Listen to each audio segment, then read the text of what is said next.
আসসালামু আলাইকুম। সংবাদে আপনাদের সবাইকে স্বাগত জানাচ্ছি। আমি ফিরোজ তোহা। শুরুতেই আরবে কেবলস সংবাদ শিরোনাম। ইন্না লিল্লাহ। পুরো মধ্যপ্রাচ্যে আবারও ভয়াবহ তৃতীয় বিশ্বযুদ্ধ শুরু হয়ে গেছে। মার্কিন যুক্তরাষ্ট্র ইরানের বিরুদ্ধে নৌ অবরোধ ঘোষণা করার পর ইরানও পাল্টা প্রতিক্রিয়া হিসেবে হরমুজ প্রণালী বন্ধ করে দিয়ে হরমুজ প্রণালী যুদ্ধ জাহাজে তারা আক্রমণ চালিয়েছে এবং বিভিন্ন দেশের তেলবাহী ট্যাংকারে গুলিবর্ষণ করেছে ইরান। এর ফলে মধ্যপ্রাচ্যে আবারও ভয়াবহ একটি তীব্র সংঘাত সৃষ্টি হয়েছে। দখলদাররা কোনোভাবেই ইরানের বিরুদ্ধে জিততে পারছে না। তারা যুদ্ধবিরতির নাটক করতে চেয়েছিল, কিন্তু ইরানের কাছে সবকিছু ধরা পড়ে গেছে। এখন আমেরিকা এবং ইহুদিবাদী ইসরায়েলকে চরমভাবে শিক্ষা দিচ্ছে ইরানের ইসলামী বিপ্লবী গার্ড বাহিনী। কোনোভাবেই দখলদারেরা আসলে কোনো কিছুই করতে পারছে না। সমস্ত পরিস্থিতি ঘুরে গেছে। দখলদারেরা শুরু থেকে যে ধরনের কার্যক্রম চালিয়ে যেতে চেয়েছিল সেটি পুরোপুরি ব্যর্থ হয়ে গেছে। আর এরই মাঝে আমাদের হাতে এসে পৌঁছেছে যুদ্ধের সর্বশেষ গুরুত্বপূর্ণ সবথেকে তাজা আপডেট সংবাদ আপনাদের জানিয়ে দিব। প্রথমেই জানাবো, ইরানি ড্রোন অপরাধীদের উপর বজ্রপাতের মতো আঘাত হানছে বললেন মুস্তফা খামেনি। শত্রুপক্ষকে আরেকটি পরাজয়ের তিক্ত স্বাদ দিতে ইরানের নৌবাহিনী প্রস্তুত রয়েছে বলে হুঁশিয়ারি দিয়েছেন দেশটির সর্বোচ্চ ধর্মীয় নেতা মুস্তফা খামেনি। তিনি বলেছেন, ইরানি ড্রোন আমেরিকা ও জায়নবাদী অপরাধীদের উপর বজ্রপাতের মতো আঘাত হানছে, আমাদের নৌবাহিনীও প্রস্তুত। এরপর জানাবো, হরমুজ প্রণালীতে ভারতীয় দুইটি তেলবাহী ট্যাংকারে গুলি চালিয়েছে ইরানের ইসলামী বিপ্লবী গার্ড বাহিনী। আন্তর্জাতিক বাণিজ্যের গুরুত্বপূর্ণ জলপথ হরমুজ প্রণালীতে দুইটি ভারতীয় তেলবাহী ট্যাংকার লক্ষ্য করে গুলি করেছে ইরানের ইসলামী বিপ্লবী গার্ড বাহিনী। যুক্তরাজ্যের সামুদ্রিক নিরাপত্তা সংস্থা ইউকেএমটিও এক সতর্কবার্তায় তথ্য নিশ্চিত করেছে। এর প্রতিক্রিয়ায় ভারতের নয়াদিল্লি থেকে প্রতিক্রিয়া জানানো হয়েছে। এদিকে একের পর এক হুমকি, ট্রাম্পের সমালোচনায় যা বলেন ব্রাজিলের প্রেসিডেন্ট। ইরান ইস্যুতে মার্কিন প্রেসিডেন্ট ডোনাল্ড ট্রাম্প যে ধরনের ভণ্ডামি করেছে তার যথাযথ জবাব দিয়েছে ব্রাজিলের প্রেসিডেন্ট লুইস ইনোসিও লুলা দা সিলভা। তিনি বলেছেন, একটি গণতান্ত্রিক রাষ্ট্রের বিরুদ্ধে ট্রাম্পের এই পাগলাটে সন্ত্রাসী কর্মকাণ্ড মেনে নেওয়া হবে না। এবারে জানাবো, 3 দিনের সরকারি সফর শেষে ইরান সফর শেষ করেছেন পাকিস্তানের সেনাবাহিনী প্রধান। পাকিস্তানের সেনাবাহিনী প্রধান ফিল্ড মার্শাল আসিম মুনির তেহরানে তিনি 3 দিনের সরকারিভাবে সফর শেষ করেছেন। মূলত ইরানকে যুদ্ধবিরতিতে রাজি করানোর জন্য তিনি মূলত সেখানে গিয়েছিলেন এবং পুরো পরিস্থিতি নিয়ন্ত্রণ করার অনেক চেষ্টা করেছেন। তবে শেষ পর্যন্ত আসলে পরিস্থিতি কোন দিকে যায় সেটি এখন পর্যন্ত বলা যাচ্ছে না। সবকিছু ধ্বংসস্তূপে পরিণত হচ্ছে। এবং সর্বশেষ জানাবো, জনগণ সরকারের বিপক্ষে গেলে ক্ষমতায় টিকতে পারবে না বিএনপি। গণভোটের রায় বাস্তবায়ন, জ্বালানি সংকট নিরসন, দ্রব্যমূল্য নিয়ন্ত্রণ সহ জনদুর্ভোগ লাঘবের দাবিতে আজ রাজধানীতে বিশাল বিক্ষোভ মিছিল ও গণমিছিল করেছে 11 দলীয় ঐক্য। বিকেলে রাজধানীর বিজয়নগরে সমাবেশ শেষে গণমিছিল বের করে কাকরাইল নাইটেঙ্গেল মোড় হয়ে শান্তিনগরে গিয়ে বিশাল গণমিছিল শেষ হয়। সেখানে লক্ষ লক্ষ মানুষ বিএনপির বিরুদ্ধে বিভিন্ন বিক্ষোভ করতে থাকে, মিছিল দিতে থাকে। এতে তারেক রহমানের বিদায় ঘণ্টা বেজে গেছে। প্রিয় দর্শক, এতক্ষণ শুনছিলেন সংবাদ শিরোনাম, এবারে বিস্তারিত। তবে তার আগে বন্ধুরা অনুরোধ থাকবে, এই সংবাদটিতে একটি লাইক দিন। এই চ্যানেলে আপনি নতুন হয়ে থাকলে আমাদের সংবাদটি দেখতে দেখতে চ্যানেলটি সাবস্ক্রাইব করে রাখুন। কমেন্ট করে বন্ধুরা আপনার মূল্যবান মতামত জানিয়ে দিন আপনি বিশ্বের কোন দেশ থেকে বা বাংলাদেশের কোন স্থান থেকে আমাদের সংবাদটি দেখছেন এবং শুনছেন। আর বন্ধুরা, সংবাদটি আপনার সোশ্যাল মিডিয়া ফেসবুকে শেয়ার করে বন্ধুদেরও দেখার সুযোগ করে দিন। গাজা যুদ্ধে আপনি যদি নিরীহ ফিলিস্তিনিদের ভালোবেসে থাকেন, কমেন্টে ইয়েস লিখে পুরো বিশ্বকে আমাদের এই সংবাদটি দেখার সুযোগ করে দিন। এবারে বিস্তারিত। ইরানি ড্রোন অপরাধীদের উপর বজ্রপাতের মতো আঘাত হানছে বলেন মুস্তফা খামেনি। শত্রুপক্ষকে আরেকটি পরাজয়ের তিক্ত স্বাদ দিতে ইরানের নৌবাহিনী প্রস্তুত রয়েছে বলে হুঁশিয়ারি দিয়েছেন ইরানের সর্বোচ্চ ধর্মীয় নেতা মুস্তফা খামেনি। তিনি বলেন, ইরানি ড্রোন আমেরিকান ও জায়নবাদী অপরাধীদের উপর বজ্রঘাতের মতো আঘাত হানছে এবং নৌবাহিনী শত্রুদের নতুন পরাজয়ের স্বাদ দিতে প্রস্তুত। শনিবার ইরানের সশস্ত্র বাহিনী দিবস উপলক্ষে দেওয়া বার্তায় যুক্তরাষ্ট্র এবং ইসরায়েলকে লক্ষ্য করে এই হুঁশিয়ারি হুঁশিয়ারি দিয়েছেন তিনি। মার্কিন ও ইসরায়েলি বাহিনীকে অবিশ্বাসী ও চরম উগ্র হিসেবে অভিহিত করে তিনি তাদের বিরুদ্ধে প্রতিরোধ অব্যাহত রাখার অঙ্গীকার ব্যক্ত করেছেন। টেলিগ্রামে দেয়া এক বার্তায় মুস্তফা খামেনি বলেন, ইরানি সেনাবাহিনী তাদের দুর্বলতা ও অপমানিত হওয়ার বিষয়টি বিশ্ববাসীর সামনে উন্মোচন করেছে। ইরানের এই সর্বোচ্চ নেতা বর্তমানে সংঘাতকে 1979 সালে ইরানিয়ান রেভলিউশনারির ধারাবাহিকতা হিসেবে উল্লেখ করেছে, যার ভাষ্য বিপ্লবের পর থেকে সেনাবাহিনী তার সঠিক অবস্থানে রয়েছে এবং এটি জনগণের হৃদয়ে একটি সবথেকে ভালো সংগঠন হিসেবে কাজ করছে। সবাই ইরানের সেনাবাহিনীর পক্ষে রয়েছে এবং সবাই ইরানের ইসলামী বিপ্লবী গার্ড বাহিনীর পক্ষে রয়েছে এবং তারা সবাই ইরানের ইসলামী বিপ্লবী গার্ড বাহিনীর হয়ে কাজ করছে, যেটি তাদের দেশের জন্য অত্যন্ত গর্বের একটি বিষয়। মোস্তফা খামেনি আরও জানিয়েছেন যে তার বাবা যে তিল করে যে রাষ্ট্রটি দেশের জনগণের ভালোর জন্য গড়ে তুলেছেন, এই রাষ্ট্রটি ভবিষ্যতে অনেক ভালো অবস্থানে যাবে। এই রাষ্ট্রটি জায়নবাদীরা চাইলেই তছনছ করে দিতে পারবে না। এজন্য ইরানের ইসলামী বিপ্লবী গার্ড বাহিনীর সদস্যরা তারা যথাযথভাবে কাজ করছে এবং পুরো পরিস্থিতি দখলদার ইসরায়েলি বাহিনীর বিরুদ্ধে চলে যাচ্ছে এবং পুরোপুরি সবকিছু ধ্বংসস্তূপে পরিণত হচ্ছে।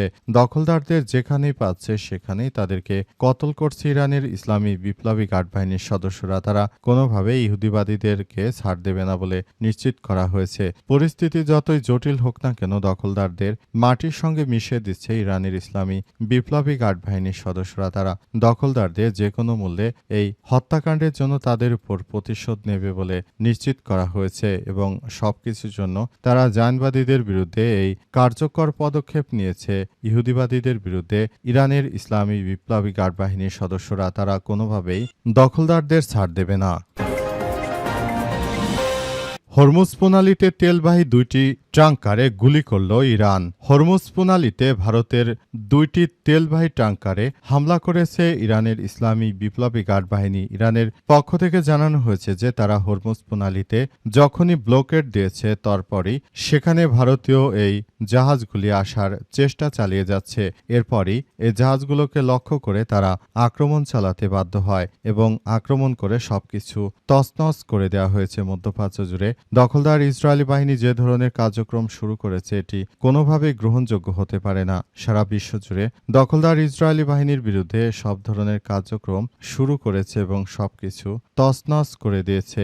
পুরো বিশ্ব জুড়ে দখলদার ইসরায়েলি বাহিনীকে একদম মাটির সঙ্গে মিশিয়ে দিয়েছে ইরানের ইসলামী বিপ্লবী গার্ড বাহিনীর সদস্যরা। পরিস্থিতি এতটাই জটিল আকার ধারণ করে যে দখলদারদের একদম ধূলিসাৎ করে দিয়েছে ইরানের ইসলামী বিপ্লবী গার্ড বাহিনীর সদস্যরা। এর জন্য দখলদারেরা আসলে কোনো কিছুই করতে পারেনি, তারা পুরোপুরি ইরানের কাছে ব্যর্থ হয়ে গেছে। হরমুজ প্রণালী দিয়ে যাতায়াতকারী সমস্ত জাহাজগুলোকে ইরান নিজেদের কন্ট্রোলে নিয়ে গেছে এবং এতে ইহুদিবাদী জায়নবাদীরা চরমভাবে ধরাশায়ী হয়েছে ইরানের হাতে তারা ধরাশায়ী হয়ে সবকিছু একদম ধূলিসাৎ করে দিয়েছে এবং পুরো পরিস্থিতি একদম জায়নবাদীদের বিরুদ্ধে চলে গেছে, সবকিছু তছনছ করে দিয়েছে।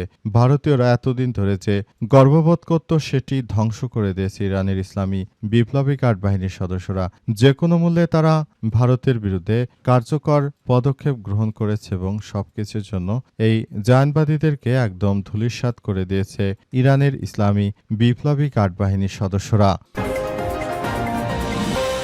একের পর এক হুমকি, ট্রাম্পের সমালোচনা করে যা বলেন ব্রাজিলের প্রেসিডেন্ট। ইরান ইস্যুতে মার্কিন প্রেসিডেন্ট ডোনাল্ড ট্রাম্পকে ইঙ্গিত করে কঠোর সমালোচনা করলেন ব্রাজিলের president Luiz Inacio Lula da Silva. আজ শনিবার আল জাজিরার এক প্রতিবেদনে তথ্য নিশ্চিত করা হয়েছে। সেখানে বলা হয়েছে ব্রাজিলের president Inacio Lula da Silva জানিয়েছেন যে মার্কিন প্রেসিডেন্ট ডোনাল্ড ট্রাম্পের একটি দেশের বিরুদ্ধে এই ধরনের হুমকি ধামকি কখনোই মেনে নেওয়া যাবে না, কারণ তিনি শুধু একটি গণতান্ত্রিক রাষ্ট্র নয় বরং একটি সভ্যতাকে ধ্বংস করে দিয়েছে। তার মধ্যে একজন মূর্খ প্রেসিডেন্ট যিনি পৃথিবীর জন্য অত্যন্ত ভয়াবহ উল্লেখ করে ইনাসিও লুলা দা সিলভা জানিয়েছেন যে মার্কিন প্রেসিডেন্ট ডোনাল্ড ট্রাম্প শুরু থেকে যে ধরনের অনাচার করেছে, যে কার্যক্রম চালিয়ে গেছে, এটি আসলে কোনোভাবেই গ্রহণযোগ্য হতে পারে না। তিনি এমন একজন প্রধান প্রেসিডেন্ট তিনি এমনভাবে সবকিছু চালিয়ে যাচ্ছেন যে সারা বিশ্বটাকে তিনি ধ্বংসস্তূপের দিকে নিয়ে যাচ্ছেন। পরিস্থিতি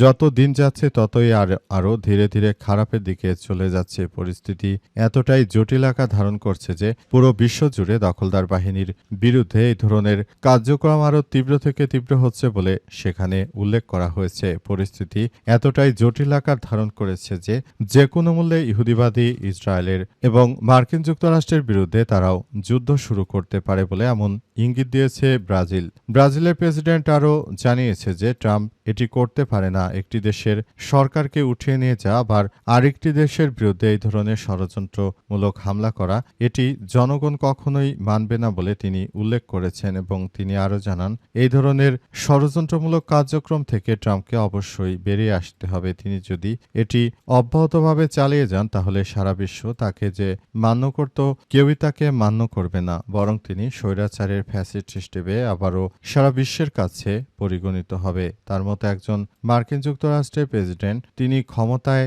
আছেন বলে যা খুশি তা করতে পারেন না। ইরান একটি সমৃদ্ধশালী রাষ্ট্র, তাদের বিরুদ্ধে এই ধরনের আক্রমণ চালিয়ে যে কার্যক্রম তারা চালাচ্ছে এটি কখনোই গ্রহণযোগ্য হতে পারে না বলে উল্লেখ করা হয়েছে এবং এর জন্য জায়নবাদী দখলদার ইসরায়েলি বাহিনীকেও দায়ী করেছেন তিনি। 3 দিনের ইরান সফর শেষে দেশে ফিরেছেন পাকিস্তান সেনাবাহিনী প্রধান। পাকিস্তান সেনাবাহিনী প্রধান জেনারেল আসিম মুনির তিনি ইরান ও যুক্তরাষ্ট্রের মধ্যে যুদ্ধবিরতি করানোর জন্য অনেক চেষ্টা চালিয়ে যাচ্ছেন, তবে শেষ পর্যন্ত হয়তো তিনি ব্যর্থ হতে চলেছেন। কারণ পাকিস্তান ও ইরান যেভাবে আলাপ আলোচনা করেছিল এবং যুক্তরাষ্ট্র ও ইহুদিবাদীদের বিরুদ্ধে যে ধরনের কার্যক্রম তারা চালিয়ে যাচ্ছিল, মূলত এটি আবারও বড় ধরনের একটি ভয়াবহ পরিবেশের সৃষ্টি করছে। দখলদার ইসরায়েলি বাহিনী এবং মার্কিন যুক্তরাষ্ট্র যে ধরনের কার্যক্রম চালিয়ে যাচ্ছে এটি আবারও সারা বিশ্বের কাছে নতুন করে তারা ভয়াবহ একটি সংকটের মধ্যে পড়ে গেছে। মার্কিন যুক্তরাষ্ট্র ও দখলদার ইসরায়েলি বাহিনী যে ধরনের কার্যক্রম চালিয়ে গেছে এটি আসলে কোনোভাবেই গ্রহণযোগ্য হতে পারে না, কারণ তারা ইরানের বুকে, নিরীহ ইরানের বুকে যেভাবে আক্রমণ অব্যাহত রেখেছে সেটি কোনো সভ্য দেশ এই ধরনের কোনো কার্যক্রম করতে পারে না। তারপরও তাদের সমস্ত বিষয়গুলো মেনে নেওয়ার পরে ইরান যুদ্ধবিরতি করতে রাজি হয়েছিল, কিন্তু আসলে ইহুদিবাদী ইসরায়েল ও মার্কিন যুক্তরাষ্ট্র তারা সবাই মিলে মূলত সবকিছুর মধ্য দিয়ে এগিয়ে যাচ্ছে এবং তারা একটি খারাপ অবস্থানের দিকে ঠেলে দিয়েছে। পরিস্থিতি এতটাই তীব্র থেকে তীব্র আকার এবং সবকিছু এতটাই খারাপ আকার ধারণ করেছে যে পুরো পরিস্থিতি একদম ধ্বংসস্তূপে পরিণত হচ্ছে। পরিস্থিতি এতটাই জটিল আকার ধারণ করে যে দখলদার বাহিনী তারা কোনোভাবেই কোনো কিছু নিয়ন্ত্রণ করতে পারছিল না, সবকিছুই ধ্বংসস্তূপে পরিণত হচ্ছে। তবে মার্কিন যুক্তরাষ্ট্রকে চরমভাবে শিক্ষা দিচ্ছে ইরানের ইসলামী বিপ্লবী গার্ড বাহিনীর সদস্যরা। তারা দখলদারদেরও চরমভাবে শিক্ষা দিয়েছে। ভবিষ্যতে মনে হয় না তারা আর কখনো কোনো মুসলিম দেশের সঙ্গে যুদ্ধ চালিয়ে যাওয়ার কোনো ধরনের সক্ষমতা রাখবে, কারণ তাদের সমস্ত এন্টি মিসাইলগুলো শেষ করে দিয়েছে ইরানের মিসাইলগুলো, সেগুলো গিয়ে আঘাত করে দখলদারদের চরমভাবে শিক্ষা দিচ্ছে।